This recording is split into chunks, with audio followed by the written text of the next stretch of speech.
uyu wa 9 Nyakanga uyu mwaka ishirahamwe PARCEM gishinze guhindura ingendo ryatanze ikiganiro ku banditsi n'abamenyesha makuru aho ryanashize ku mugaragaro agatabo kandi kiwe leta ubushikiranganje butandukanye inama nshingamateka n'abarundi bose muri rusangi kubijanye n'inzira nyayo yo kugwanya igiturire mu Burundi. Nako bwa Faustin Ndikumana umuyobozi w'iryo shirahamwe ku rwego rw'igihugu amenyesha ko nubwo nyene cyubahiro umukuru w'igihugu cacu adahengeshanya kugira utwigoro dutandukanye mu kugwanya igiturire ngo hakiri ibintu byinshi bikwiye kubanza gukorwa kugira ngo igiturire gituzwe burundu ataruko ngo ntivyoshoboka. Yanagarutse ku ngingo iri mu ibwirizwa shingiro ry'uburundi risaba ko umutegetsi yerekana amatungo yiwe imbere n'inyuma yo kuja mu mabanga. Yanasabye ko abategetsi badakwiye kubangikanya amabanga ya leta no kwikwegera ko amasoko ya leta. Ivyo yabivuze afatiye ku karorero k'amakosa yakozwe n'icegera ca kabiri c'uburongoye inama nshingamateka agasaba ko hoba amatohoza akwiye y'ukuntu amasoko ya leta atangwa. Kurikirana Faustin Ndikumana asanzwe ari umuyobozi wa PARCEM ku rwego rw'igihugu. Ibikorwa nyizina bitari kubira nyaruka ngo biboneke. Nico gituma rero twasohoye iki gitabo tugihana abarundi bose bamenye ibirimwo kumbure mwegamisha makuru musha uza murabaza kimwe kimwe mugabo izanzindo twafatiye. Ubwa mbere ndiko nshatse kuvuga ibirimwo dufatira ku bintu ubwa mbere dufatira ku bintu bita mu gifaransa action de prévention n'ingendo zitegeza kuja mu mategeko canke mu ngendo y'abategetsi ba leta kandi bikagaragara kugira zifatwe yuko ari mu gukinga bishoboka ivyo kugiturire n'ivyaha bijanye navyo. Ubwa mbere hariho kwerekana amatungo ya leta ku bategetsi bo hejuru bayinjiye ngo bayavuye. Turasavye ku vy'ukuri leta abategetsi bakuru berekana amatungo yabo ni uko tutahereye gukurikiza amategeko ku rwego rwo hejuru n'irikumwe. Ibwirizwa shingiro irabisaba mu nama ngingo ya 1995.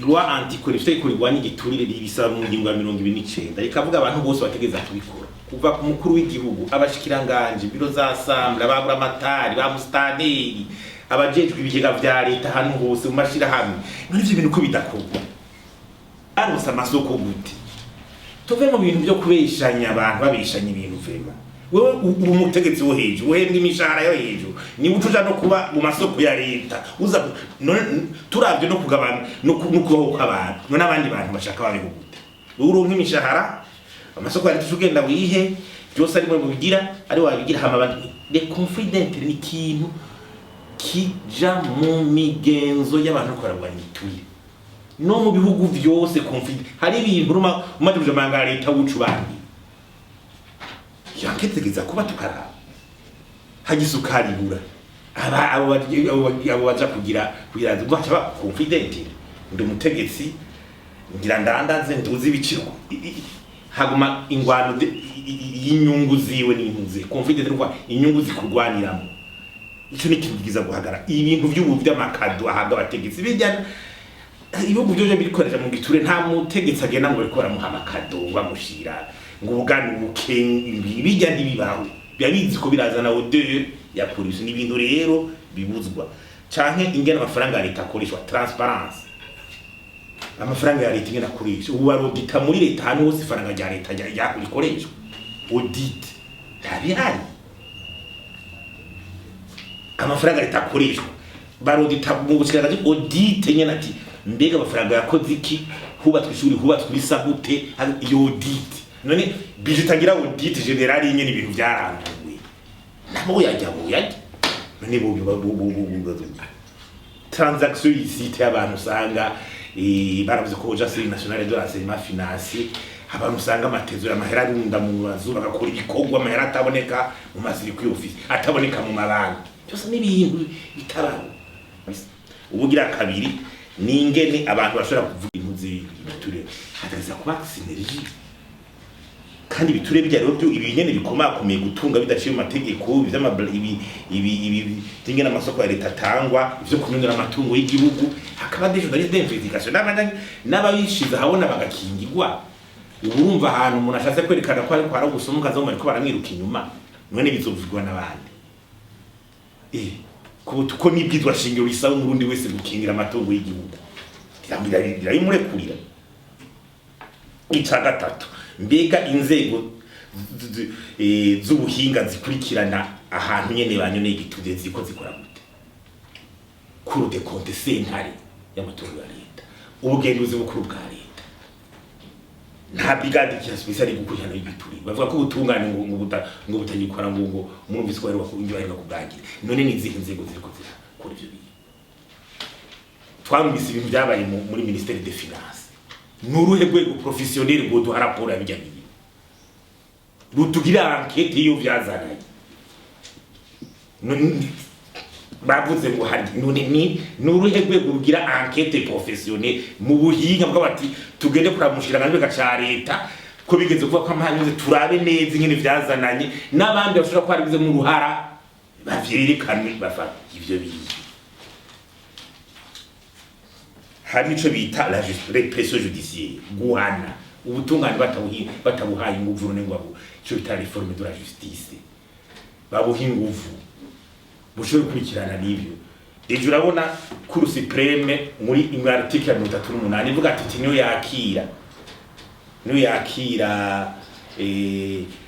ama déclaration de biens abategetsi. Cour suprême none uwo president ko semara kujya afise nk'ubasha bwo kubwira ati mutabiza bigira abakurikirana ko biranditse kusi pe biteza kuri kurumva ni harimo intuze hari ikibazo ibintu birabo kumva ngo muri abajijwe hariya none tutegeza kuronka raporo z'inzego zikoresha amahera ya leta zirimwe abahinga niziduhe raporo ingana amafaranga leta bayakoreshwa aho hari n'aya mategeko rero yo guhana imbanga amategeko nyine loi de corruption itegeko rigirwa n'iturire hariho ibunenge byinshi bari barabonye abantu bikikamo bituma ritariko rakora neza.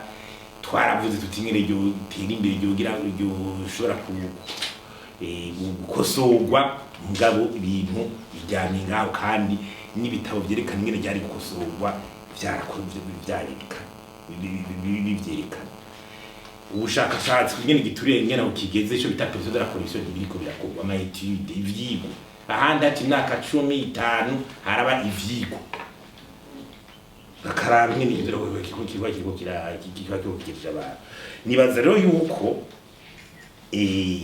tudashikiriye yo kuvuga abantu bakamenya n'ivyaha by'ibiturire ivyari byo turumva ko agira ngo strategie intumbero rwanya igiturire bagacumucume ngo ni igiturire ejo dataguca abapolisi bahanamwibarabara mugibi ivyaha niturumva leta canke ariko barigisha ku mugaro ivyo vyaha ivyari byo byinshi.